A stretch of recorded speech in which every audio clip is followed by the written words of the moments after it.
What happened when your blind date wasn't who you expected?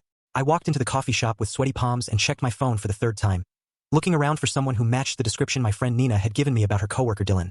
But instead of finding a tall guy with brown hair wearing a blue shirt, I spotted an elderly woman in a bright yellow dress waving enthusiastically at me from a corner table.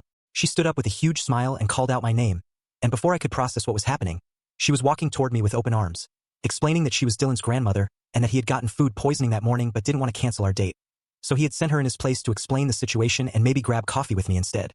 I found myself sitting across from the sweet woman named Rose, who immediately started showing me photos of her grandson on her phone, telling me stories about how he volunteers at the animal shelter every weekend and how he makes the best chocolate chip cookies she has ever tasted. And somehow her genuine enthusiasm made me laugh more than I had in weeks. We ended up spending 2 hours together as she shared tales about her late husband and her garden full of tomatoes, while I told her about my job at the bookstore and my dream of writing novels someday. And when she insisted on paying for both our drinks and an extra muffin to take home, I realized this had turned into one of the most enjoyable afternoons I had experienced in a long time. As we walked outside, Rose handed me a piece of paper with Dylan's real phone number written in her careful handwriting, along with an invitation to Sunday dinner at her house next week where I could finally meet her grandson properly. And she winked at me saying that any girl who could make an old lady laugh that hard deserved a second chance at a first date.